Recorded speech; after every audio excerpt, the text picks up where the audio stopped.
Not long ago, several No of us hace mucho tiempo, varios de nosotros de la familia Nash escalamos a la cima de Huayna Picchu, un alto pico que colinda con las antiguas ruinas incas de Machu Picchu en las montañas de Perú. Es una subida muy empinada con panoramas impresionantes y escarpados barrancos. Tristemente, algunos excursionistas han perdido la vida al caerse del estrecho y empinado sendero. Para evitar este tipo de tragedias, desde entonces se han fijado cables fuertes a la roca sólida a lo largo de la ladera de la montaña Huayna Picchu. Nos aferramos a los cables mientras ascendíamos y nos permitieron llegar a salvo a la cumbre. El panorama era majestuoso. Tal como el sendero de Huayna Picchu, nuestra jornada terrenal es una subida empinada y difícil, una que requiere la ayuda de nuestro Padre Celestial para completarse satisfactoriamente.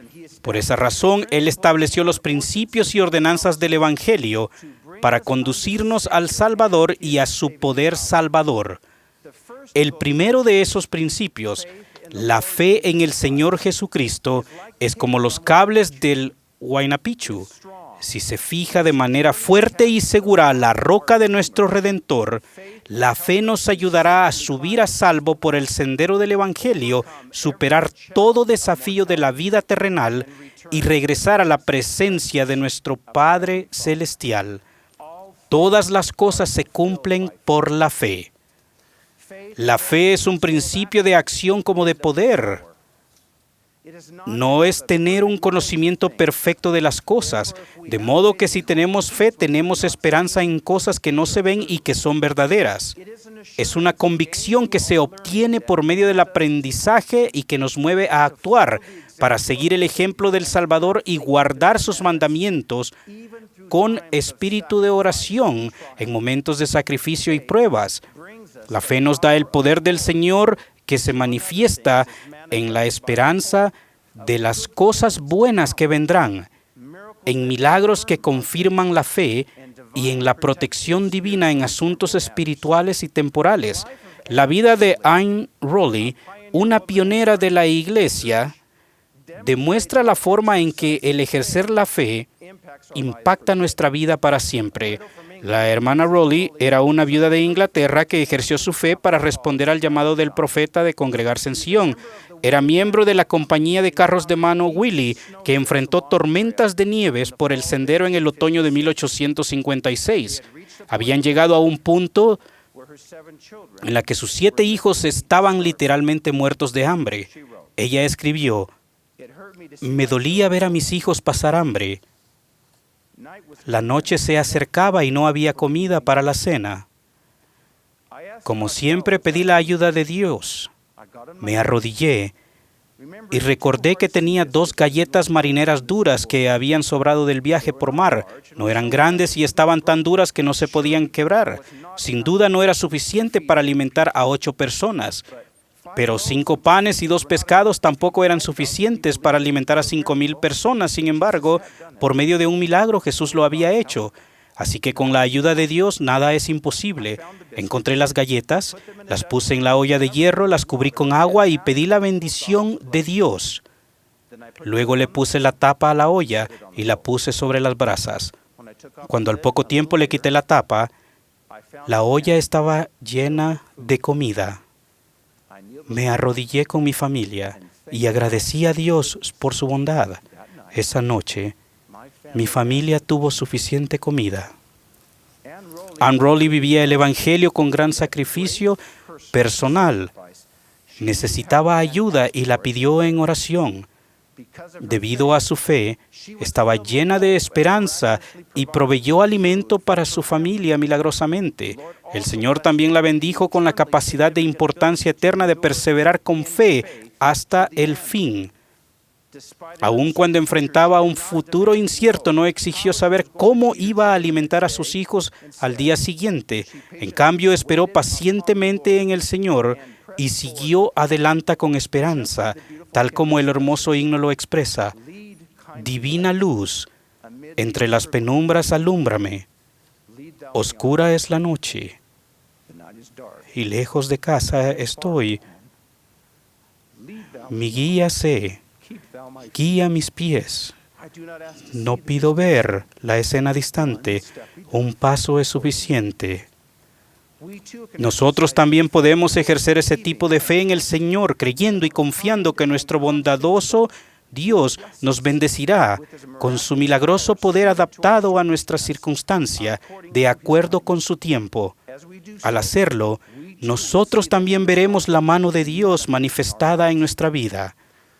El Señor nos manda tomar el escudo de la fe con el cual podréis apagar todos los dardos encendidos de los malvados. Satanás utilizará cosas como la duda, el temor o el pecado para tentarnos a dejar de lado la fe y perder la protección que nos ofrece. Examinemos cada uno de estos desafíos a la fe brevemente a fin de reconocer las tentaciones del adversario y no prestarles atención. En primer lugar, el no creer en el Señor o en su Evangelio hará que resistamos el Espíritu de Dios. El antídoto del Señor para la duda es sencillo.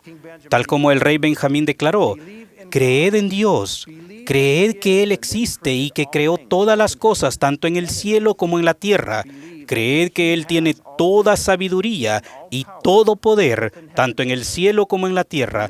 Creed que el hombre no comprende todas las cosas que el Señor puede comprender. Si su fe desfallece a causa de la duda o de no creer, recuerden que incluso los antiguos apóstoles imploraron al Señor, aumentanos la fe.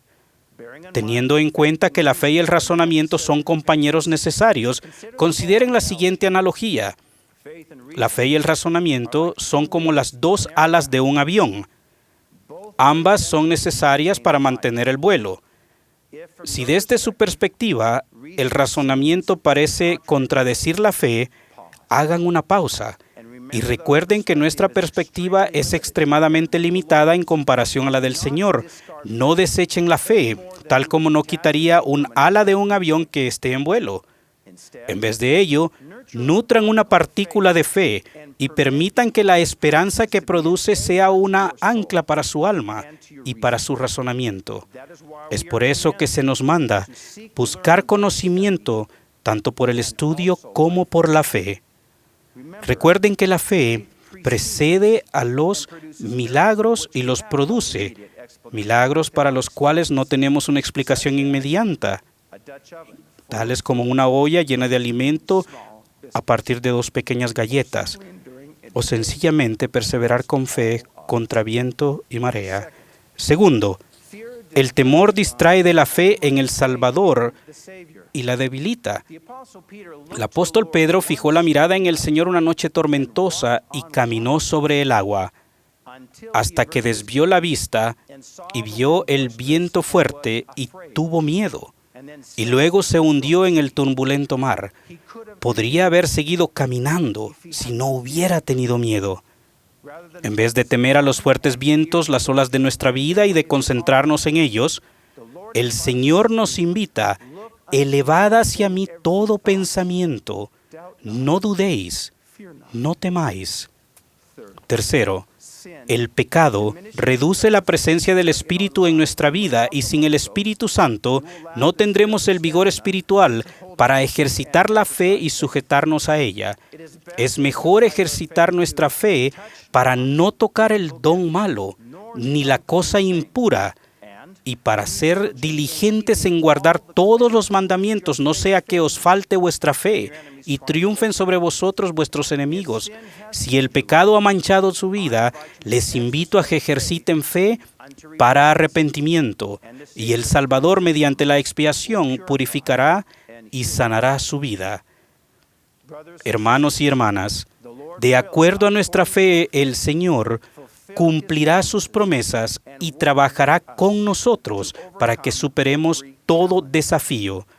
Lo hizo para Anne Rowley y lo ha hecho para su pueblo en todas las naciones y en toda época y generación, ya que es un Dios de milagros y que no cambia. Igualmente bendecirá a cada uno de nosotros con esperanza, protección y poder de acuerdo a nuestra fe en Él. La fe firme en el Señor Jesucristo Tal como los cables del sendero del Huayna Picchu, los anclará a ustedes y a sus seres queridos a la roca de nuestro Redentor y a su incomparable poder para salvar. El presidente Monson ha dicho: sean de buen ánimo, el futuro es tan brillante como su fe. Testifico de esa sublime esperanza y verdad e invito a cada uno de nosotros a seguir adelante con firmeza y con fe en el Señor, no dudando nada. Yo sé que el Salvador vive, que Él es el autor y perfeccionador de nuestra fe y el galardonador de los que le buscan a Él. Lo testifico en el nombre de Jesucristo. Amén.